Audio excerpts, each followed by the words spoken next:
David Toller here with Toller Media, and in this video I want to show you how you can sound like I do right now, and not only in a podcasting situation or a YouTube video or anything like that, but how you can sound like this in your church. Have that nice, rich broadcast quality, and we can accomplish that by an outboarding analog piece of equipment. It's not the microphones so much, which they're important, and I like microphones. It's not the cable, which the cables are important, don't get me wrong. But really the reason that I sound the way that I do is not even so much my voice, but it is the outboarding effect that I'm using right now. There's an analog piece of equipment I'm going to show you here in just a minute, and you can sound exactly like I do right now. So let's look at it. We're going to switch cameras, and I'm going to show you how I'm able to pull this off. I am using my camera phone, and I'm showing you right now the dbx 286s channel strip. And what this allows me to do is process my voice in real time, no post-processing of any kind. This is just the outboarding channel strip. I'm going from the microphone, which is the Rode Procaster, or Rode Procaster. And it's going out the cable and into the back of the dbx 286s on the back. So you can see input 1, the XLR cable. And I'm using the preamp. Now, the preamp is what you're basically paying for. A lot of churches I go into have analog mixers, and there's nothing wrong with analog and digital. I can't really decide which one I like better. They both have their benefits and their drawbacks, in my opinion. Excuse me. But you can see in here that we have a mic preamp, and this would be for your situation. Let's say you had your pastor's mic, and I'm really under the persuasion that it would be good to get this for your pastor's microphone, whether it be a lapel or a headset, or if you use the pulpit, and use this outboarding effect to get a richer, louder sound. And by louder, I mean we're going to use compression. And using compression is going to allow us to increase the volume. And then, too, if you're like me, and every once in a while you like to inflect your voice and get a little louder, or come down to a whisper, then the volume will remain virtually the same. So I could whisper, or I could get really loud and inflect my voice. And I know for a lot of pastors, we use that as an effect to keep people's attention and not be so monotone all the time. So here's a solution to that, so you ain't got to ride the fader all the time on your mixer. Let's look at it again. Your preamp is basically what you're paying for, and a lot of the mixers I see in churches do not have a good preamp. This can be solved by outboarding piece of equipment like the dbx 286s. Find it used. Buy it off one of these sites that sell it used. The prices went up significantly since I bought this one, since COVID, as you can imagine. And the way that we can get it from your analog mixer to the outboarding effect and back in is through this cable right here. You don't have to know what it is.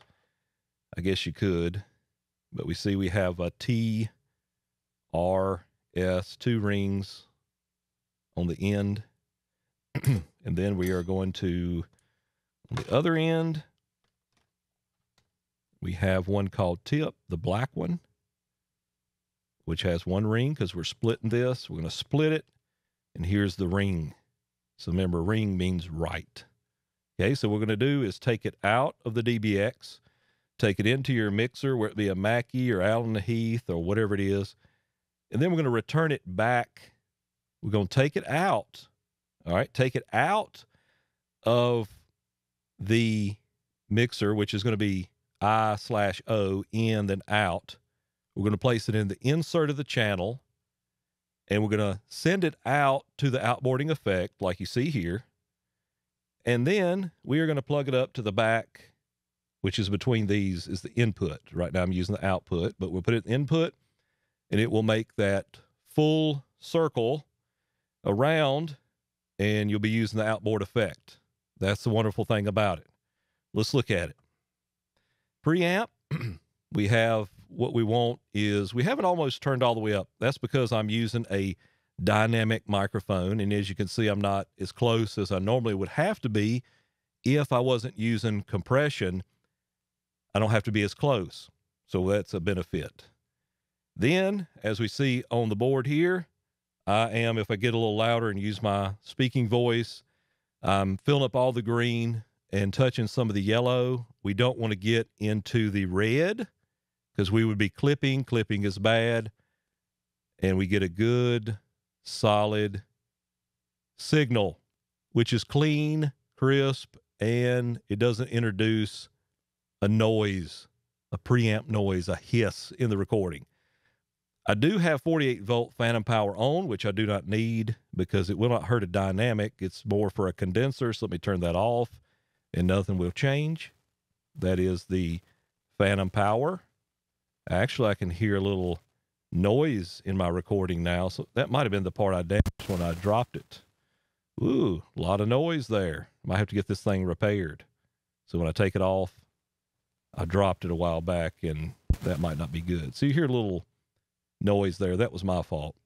Next is a 80 hertz high pass filter, high pass, low cut, low rumble, which is my air handler for my HVAC systems running in the background.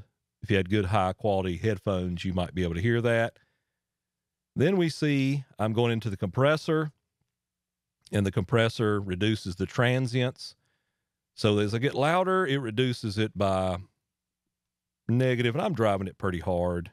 I could actually reduce that a little bit and only knock it down about 3 to 6 dB. Of course, it gets louder overall. Let's go back to what I had. There we go. Knocking it down pretty hard, but use it if you got it.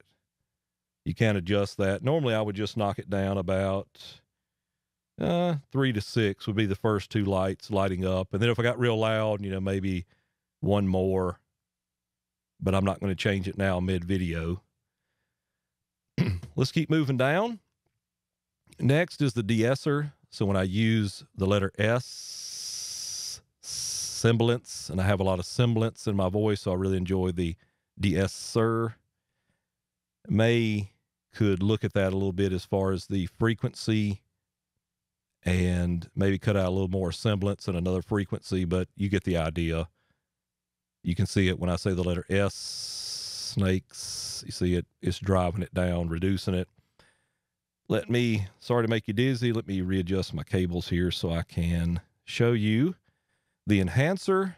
We have not a full EQ, but we can add some more bass. So let me emphasize that. As I bring the low up, you can hear the bass in my voice increase as I'm going up. And if I turn it down, it's just the bass that's in my voice naturally, but I usually turn it up to about a 3. And the top end, to add some detail and some clarity, would be the high frequency HF detail. I could turn that all the way down. And as you see, if I bring it up, it's going to get more crispy on the top end. I'm really emphasizing it now. Excuse me, I keep it on about a 3. Next is one of my favorite. Excuse me, I'm getting over some allergies. All right. As you can see, the expander and gate is one of my favorite features. So you see when I stop talking, it closes the gate, or the expander. I actually like the expander better than the gate. And so what it's saying is anything under negative 30 will not be able to pass through. So if I turn this all the way down, I can hear in my headphones some hiss. I can hear some room noise. I can hear my air handler. You may not can hear that if you're listening on a phone, but if you had high quality studio headphones like I'm wearing, you would hear it. Bring that up to about a 30. In fact, I like that because I don't like to hear that hiss in my headphones. I'm picky. I don't like to hear that. It's just annoying. Next, I'm driving it in a ratio of 2 to 1, which I feel like works good for me. And the gain on the output, I've got all the way down, reduced negative 30. That seems to work in this situation. I'm getting plenty of volume, so I don't want to drive that any further.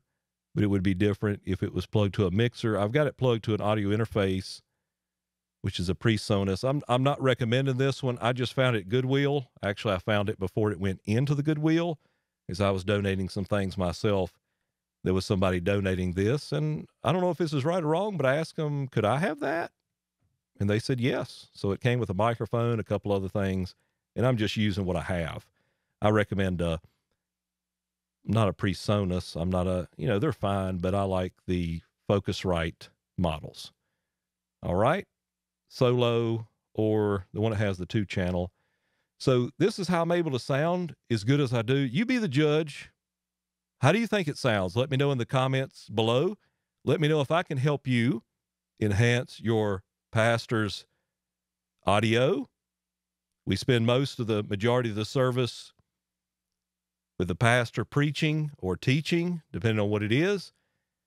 And so it's important that they sound well. We're not trying to manipulate, and we're not trying to, some people would say, well, that's a vanity to sound that well. But remember that people are used to a high quality audio. They listen to podcasts, they listen to TV shows they listen to music that's been mastered. And so subconsciously, they're kind of used to things sounding well. In fact, let me take the audio processing off, and you let me know if it sounds better on or off. And what I'll have to do is reduce the volume because it's going to get increasingly louder because I'm taking off compression. So let me switch over. I'm going to bypass all the processing, and let me be careful because it's going to get significantly louder. Prepare yourself. I might have to bring my gain down. This is too loud. So this is what I sound like without the processing. I had to bring the gain down. Normally you wouldn't do that. You would bring the audio coming in. It's significantly louder. I hear a lot of room noise, semblance. Let me turn it back on. Increase the gain. And this is what I sound like with the processing on. So you tell me. You let me know in the comments. Do I sound better? Do I sound worse? I do recommend not dropping the dbx like I did, because evidently I found my noise issue, which is coming from the 48-volt phantom power. So I'm going to have to send it off or trade it. I got another video coming straight up that I want to show you how to use a channel strip that most churches are throwing away. In the meantime, be sure to give this a like, share, and/or comment, and we'll see you in the next video.